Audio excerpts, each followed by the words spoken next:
Alors, l'objectif 1 d'un bon diagnostic d'éclairage public, ça sera déjà de connaître l'état du parc, hein. Donc, connaître l'état du parc, ça se fait avec un recensement. Donc, vous, en tant que gestionnaire de collectivité, donc vous allez faire appel à un bureau d'études pour faire ce recensement. Et il sera important de définir avec lui, d'avoir des réunions préparatoires pour savoir un peu, quels sont vos attendus, quels sont les degrés de précision que pourra vous apporter le bureau d'études et cetera, comment il compte s'y prendre, si ça vous convient, les comités de pilotage et cetera, bien sûr, à mettre en place. Mais aussi très important, c'est pour ça que j'insiste, définir le périmètre de l'audit. Ça peut être important. Ça doit être fait en collaboration, avec le service technique et avec l'auditeur. Pour moi, il est important au début, d'être en collaboration et que l'auditeur, par exemple, s'appuie sur les services techniques pour faire la classification des voies. On a vu, connaître l'état du parc, pour moi, ça passe d'abord par une classification des besoins d'éclairage, parce que on peut compter le nombre de luminaires qu'il y a, mais bon, ça ne nous dit rien sur la qualité d'éclairage. Euh, donc il faut bien regarder si les besoins d'éclairage sont remplis. Pour ça, on va commencer par classifier les voies. Et la classification des voies, mais l'auditeur ne peut pas peut le faire en partie tout seul, mais doit aussi pouvoir s'appuyer sur les services techniques qui lui disent, écoute, cette voirie-là, par exemple, qui fait 10 mètres de large et qui semble très très empruntée, tu vois, il y a finalement pas grand monde qui y passe et c'est une route qui est plus usitée, donc voilà, les besoins d'éclairage sont pas si terribles que ça. Ou à l'inverse, cette route très petite, les besoins sont très importants parce que c'est une artère principale où beaucoup de gens se croisent. Donc ça, il faut le faire avec les services techniques. Ensuite, état du parc, l'auditeur, il devra le faire pour les armoires électriques. Ça, c'est important. Euh, Numéroter ces armoires électriques, donc être capable de numéroter, ça veut dire quoi? On le voit aussi sur les points lumineux. Vous voyez, je déroule la partie armoire électrique là en orange. La numérotation, ça veut dire être capable d'identifier chaque armoire électrique. Donc sur un tableur, par exemple, il peut noter ça. Il devra déterminer quel est l'état extérieur de cette armoire. Est-ce que elle est en conformité avec la sécurité électrique? Ça, c'est très, très important. Euh, Comment, enfin, si l'allumage à extinction est commandé à l'armoire, par exemple, est-ce que c'est une impulsion de la steg ou des choses comme ça? Nombre de départs de cette armoire, compteur de rattachement, puissance souscrite et contrat. Pour optimiser peut-être finalement le type de contrat en fonction de la puissance souscrite, mais aussi pour s'assurer que et c'est important ça, pour s'assurer que la consommation et la puissance souscrite est en adéquation avec les luminaires qui sont rattachés à cette armoire, hein, parce que là, ça peut nous apporter beaucoup d'informations. On y reviendra. Ensuite, aussi connaître l'état du parc, le nombre de points lumineux. Euh, alors, je parle d'un point lumineux, il peut y avoir plusieurs luminaires sur un point lumineux, on verra des photos après. Je vous montre directement des photos. Par exemple, à gauche, vous avez un point lumineux, mais vous avez deux luminaires. Vous voyez, à gauche, luminaire de ce type. OK? Donc, un point lumineux, le numéroté, les types de sources sont présentes, un nombre de foyers. Donc là, vous avez deux foyers, par exemple, foyer ou luminaire, hein, on peut confondre les termes selon moi. Et puissance du point lumineux. Les luminaires. Donc, état du luminaire, est-ce qu'il est encrassé? Est-ce que, il y a des vasques? Est-ce que la vasque est cassée? Éventuellement, quel type de vasque? On peut aller jusque-là. Bon. Type de luminaire, est-ce que c'est un polycarbonate, un PMA, etc. Bon. Ou un verre. Est-ce que le type de luminaire? Est-ce que c'est un luminaire d'ambiance? Est-ce que c'est un luminaire d'éclairage routier? Est-ce que c'est un luminaire, je sais pas, aussi en nature des sources, hein, euh, le type de ballast. Est-ce que c'est un ballast ferromagnétique? Est-ce que c'est un ballast électronique? Est-ce que c'est un driver LED? Et la gradation, est-ce qu'il y a de la gradation? Est-ce qu'on diminue l'intensité lumineuse à certaines heures de la nuit parce qu'on a moins besoin d'éclairage? Tout ça, doit être répertorié sur un schéma d'information géographique. Alors je vous conseille de le répertorier sur un schéma d'information géographique. C'est un outil très puissant qui permet d'avoir un aperçu de sa ville, de prioriser ses actions et de gérer sa maintenance. C'est un outil très puissant. Voilà. Que moi, je conseille, si vous avez les moyens de mettre ça en œuvre, essayez de le faire. Ça permet de situer tout dans sa ville et d'avoir facilement accès aux informations.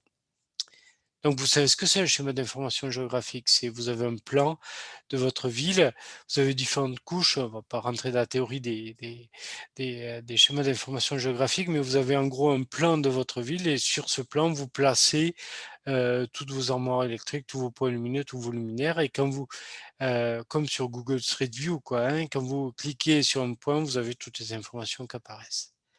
OK? Donc là, quelques, photos d'armoires électriques, donc dans une ville sur laquelle je travaille beaucoup en ce moment. Alors, par exemple, vous voyez à gauche, l'armoire électrique. Bon, l'aspect extérieur, quand la porte est fermée en haut à gauche, ça semble pas en super état, ça semble pas très sécurisé puisque, ben, elle est ouverte, hein, cette porte, hein, tout le monde peut l'ouvrir. Et puis quand on l'ouvre à l'intérieur aussi, ça n'a pas l'air en super état. Voilà, donc ça sera typiquement une armoire. Ben, quand on va prioriser ses actions, là, il y a des enjeux de sécurité qui sont ben, visibles à l'œil nu, hein, sans rentrer dans les détails, hein, sans regarder la mise à terre, etc. Bon, il y a des enjeux de sécurité là, hein, donc il va falloir rénover en priorité. Par contre, l'armoire de droite, là, vous voyez la porte fermée en bleu. Bon, outre l'aspect que c'est très joli ce bleu sur ce blanc, elle est quand même bien fermée, bien sécurisée. Dedans, c'est assez propre. Vous voyez l'image en vertical long. Dedans, c'est assez propre. Avec le compteur, j'ai fait un zoom sur le compteur. Donc l'image en haut à droite, c'est un zoom sur le compteur dans cette armoire. Vous voyez, bon, ça a l'air bien propre. Sur ce zoom, d'ailleurs, je vois que c'est la propriété de la Steg. On voit ça. Et par contre, j'ai cherché sur cette armoire quelque chose que j'aurais beaucoup aimé voir. C'est l'image en bas à droite avec le point de sable. C'est une horloge astronomique. Je suis sûr que déjà le savez. Et ça, c'est un truc ben, qui est simple à mettre en place et qui permet déjà de faire pas mal d'économies d'énergie, voire de faire de la gradation. Enfin, voilà, c'est quelque chose qu'on peut recommander pour quand on voit ces villes où il y a les luminaires allumés de jour, par exemple. Pas pour la maintenance, hein, je parle des luminaires allumés de jour parce qu'il y a l'allumage à extinction commandé par des cellules photoélectriques, où il y a de la végétation qui pousse devant, qui capte la lumière donc, et qui allume l'éclairage quand il fait nuit, mais bon, il y a de la végétation qui pousse devant, du coup, ben, elle ne voit pas de lumière, elle capte pas de lumière et l'éclairage il est tout allumé, ça on en voit beaucoup. Voilà, donc là, à la rigueur, bon, si c'est commandé par une impulsion steak, ça va, mais c'est un engin qui est plutôt pas mal d'horloge astronomique. Sur les points lumineux, les luminaires, là, donc je vous ai montré cette photo. Sur cette photo, est-ce que, donc ça, c'est dans une ville assez touristique de Tunisie. Et on voit donc à gauche un candélabre de style. Ce qu'on voit, c'est bon, là ils ont été allumés pour voir si ça marchait, pas parce que l'allumage à extinction était mauvais, mais pour voir si ça marchait. Et qu'est-ce qu'on voit déjà? Ben, première indication, c'est jaune, la lumière, donc c'est des lampes sodium haute pression, donc ça c'est une indication assez intéressante. Qu'est-ce qu'on peut voir aussi sur ces photos? Alors ça, bon, à gauche, c'est un luminaire plus de style, hein, c'est pour faire joli, Ça éclaire aussi, mais c'est pas pour éclairer la route, quoi. C'est pour éclairer plus au trottoir, on va dire. Pour éclairer la route, on va prendre le luminaire qu'on voit en fond sur cette même photo, peut-être que vous le percevez, ou d'autres luminaires qu'on voit plus sur les photos de droite. Heu, Qu'est-ce qu'on voit sur ces photos? On voit déjà qu'il y a il y a des luminaires, mais ils sont avec des poteaux dédiés. Le luminaire, sur les 4 photos là, quand vous regardez 4 photos de luminaire fonctionnel, on va dire, on voit le luminaire en bas à gauche, il a un mât dédié, donc il a un haut de mât dédié. Mais on voit aussi qu'il y a des luminaires, mais ils peuvent être sur des luminaires, en bas à droite, c'est pas un mât dédié, c'est un mât où il y a des fils qui passent, pour le réseau électrique, pour la téléphonie, et puis on y a mis un luminaire. Donc, c'est pas forcément le meilleur emplacement. N'empêche, bon, avec la photométrie du luminaire, donc la façon dont elle est répartie, peut-être qu'on va arriver à faire des choses correctes, même en ne choisissant pas l'emplacement du luminaire. Mais qu'est-ce qu'on voit aussi sur ce luminaire-là qui est accroché au poteau où il y a des fils là qui passent sur les passages de. Quand on zoome, c'est qu'il n'a pas de vasque. Il a pas de. La vasque, c'est la partie en verre ou en simili-verre, en polycarbonate, qui permet de protéger la source lumineuse, la lampe qui est à l'intérieur, d'accord, qui ferme le luminaire. Donc il n'a pas de vasque, c'est-à-dire que la poussière peut rentrer, ça peut s'encrasser, etc. Donc ça, il y en a beaucoup, beaucoup, beaucoup. Donc attention à ça aussi. Qu'est-ce qu'on peut voir sur ces photos aussi? Qu'est-ce qui est frappant, visible par rapport, par exemple, si on prend le luminaire en haut à gauche de ces quatre luminaires fonctionnels, par rapport au luminaire qui est en bas à gauche. Mais ce qu'on peut voir, c'est que il y a un bras. Le bras, c'est ce qui part de la base du poteau et qui avance vers la chaussée qui est plus long à gauche, bien sûr, mais qui est aussi beaucoup moins incliné. L'inclinaison du luminaire aussi est un paramètre très important. Quand on parlait du LoR tout à l'heure, on y reviendra. Quand vous êtes sur un luminaire incliné comme ça, très incliné comme celui en bas à gauche, il y a beaucoup de chances qu'il y ait beaucoup de lumière émise vers le haut du luminaire, d'accord? Parce ils pointent vers le haut. Alors que nous, ce qu'on fait éclairer, c'est en bas, c'est pas en haut. Donc l'inclinaison du luminaire aussi sera un paramètre sur lequel on pourra jouer. Bon, ça, c'était quelques photos de luminaire. Et pour l'audit, les allumés permettent de savoir déjà quel type de source on a à faire.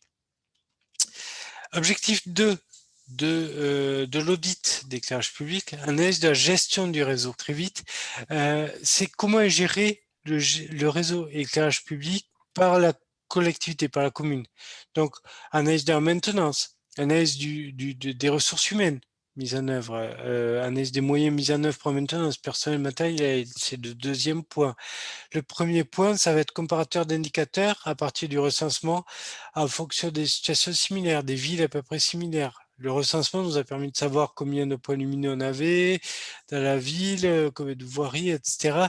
Donc, on peut calculer la puissance moyenne des points lumineux, les kilomètres de voies éclairées, le nombre de points lumineux par kilomètre.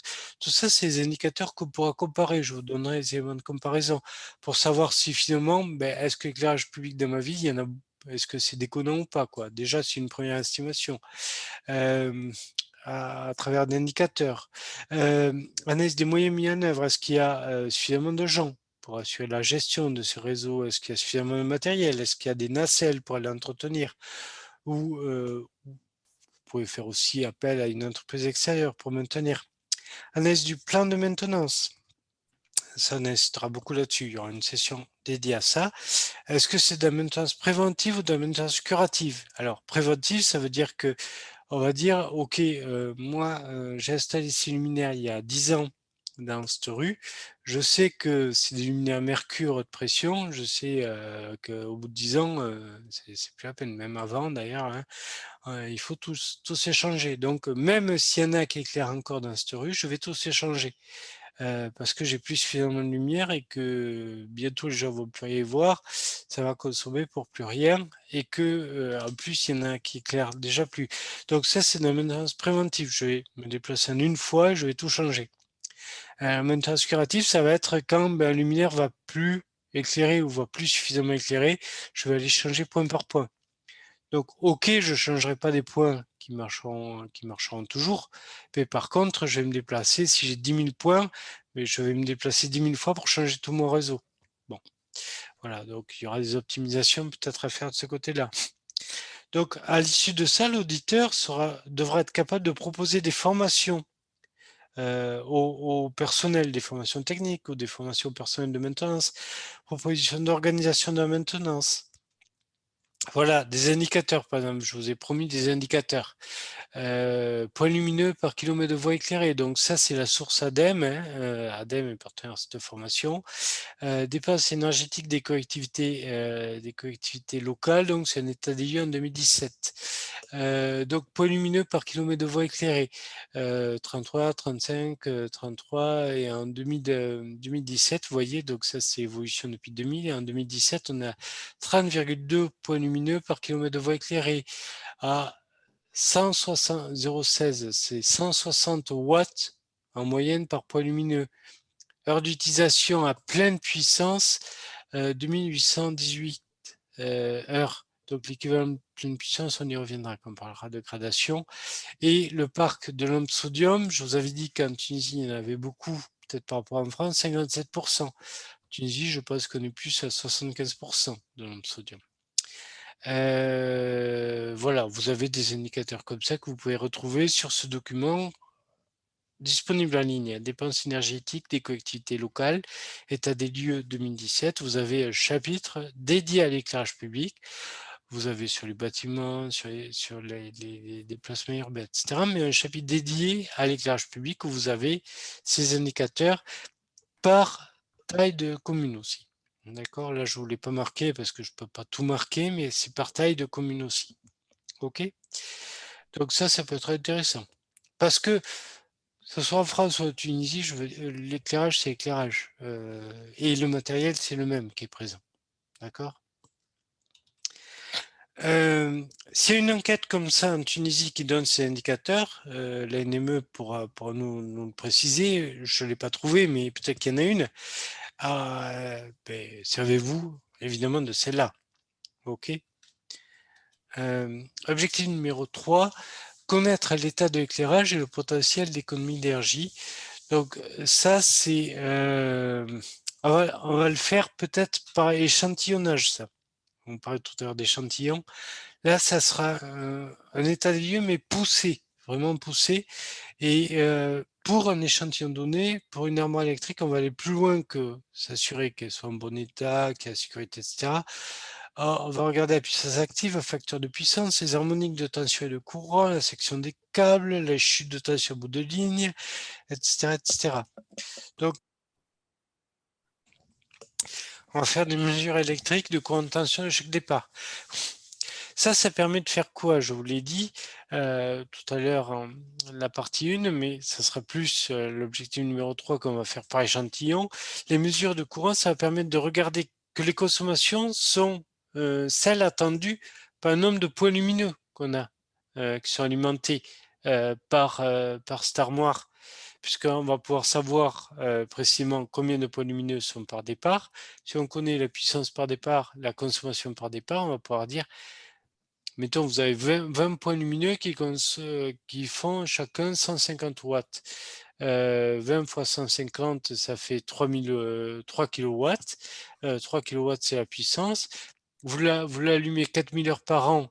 Donc, 3 fois 4, 12, bon, ça fait 12 mégawattheures, quelque chose comme ça. Bon, faites le calcul et vous regardez que la consommation que vous mesurez à votre compteur ou que la puissance que vous avez, à l'occurrence, que vous mesurez est cohérente avec la puissance que vous avez raccordée. Si ça ne correspond pas, ça peut être signe de quoi? Si elle est trop faible, ça peut être signe que vous avez certains points qui sont plus alimentés, par exemple. Si elle est trop forte, ce qui est beaucoup plus souvent le cas, soit votre réseau, il y a des fuites, de courant, de tension sur votre réseau électrique. Ça, vous pouvez le regarder avec chute de tension en bout de ligne, par exemple. Aussi, ça peut être une indication. Et soit vous avez aussi des piquages sur le réseau. C'est-à-dire, quelqu'un va piquer d'électricité qui transite par-ci. Ça aussi, ça se fait pas mal. Donc, à regarder. Sur les points lumineux, vous allez regarder plus précisément maintenant quelle serait la durée d'allumage, année en heure, profondeur de gradation, le rendement. Vous allez aussi identifier les sources de pollution lumineuse. Vous voyez le petit carré blanc entouré de rouge. Identification de sources lumineuses, de pollution lumineuse, si c'est trop incliné, etc. Vous pouvez l'état de la vasque, par exemple, vous pouvez regarder aussi. Ça je ne l'ai pas marqué. Sur les mesures photométriques, sur cet échantillon, vous allez faire des mesures. L'auditeur, il va faire des mesures avec son luxmètre, d'accord? Uniquement, hein. Et éclairement moyen minimum, l'uniformité, calcul des indicateurs de performance, l'indicateur DE, densité énergétique, indicateur DP, densité de puissance, il va pouvoir les calculer en fonction de la géométrie de la voie, etc. Il va pouvoir aussi calculer un coût global. Donc, écart avec la norme, écart des valeurs mesurées d'éclairement, etc., par rapport à la norme, puisqu'on a classifié d'abord sa voie, maintenant on fait les mesures, on peut regarder les écarts avec la norme, s'il y en a. On peut faire des calculs en coût global, on a sa consommation d'électricité, on connaît sa maintenance, on l'a vu à l'objectif 2, donc on sait combien coûte la maintenance, on peut calculer en coût global, combien coûte l'installation d'éclairage, donc consommation énergétique, et investissement, puisqu'on sait quel type de luminaire on a, quel coût, et les dépenses financières dues à la maintenance. Voilà, donc on peut faire tout ça sur un échantillon et l'auditeur pourra faire là des propositions d'amélioration en simulant ces mêmes choses, par exemple avec de l'éclairage LED.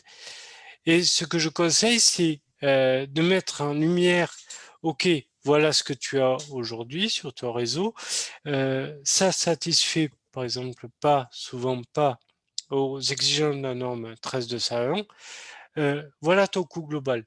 Maintenant, la rénovation, la simulation, puisque je connais la géométrie, la hauteur, etc., je connais les besoins, je simule ça avec de l'éclairage LED.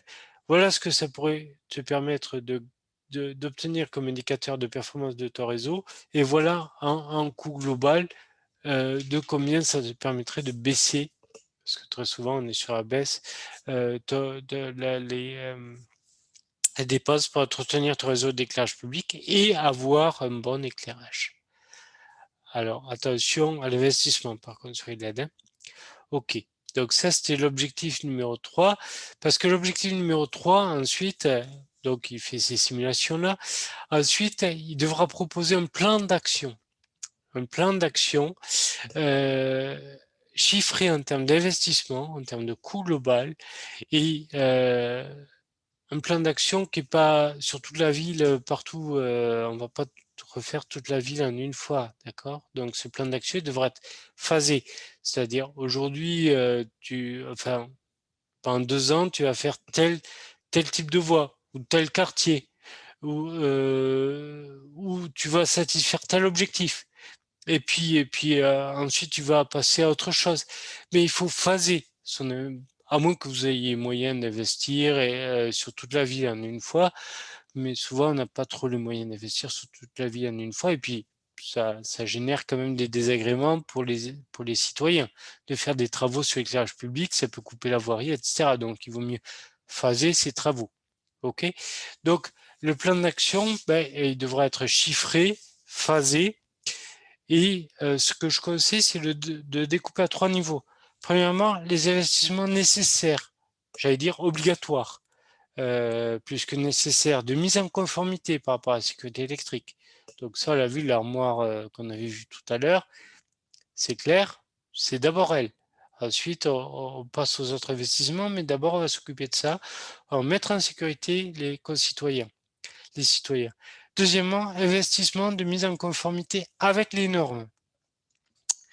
Alors, soit avec changement à minima, on change les sources lumineuses, peut-être pas nature, on va changer juste la puissance des sources lumineuses et les luminaires vétustes pour avoir le bon éclairage. Et on va rajouter aussi la gestion. Donc ça c'est le deuxième, on va dire l'investissement de mise en conformité peut avoir deux niveaux.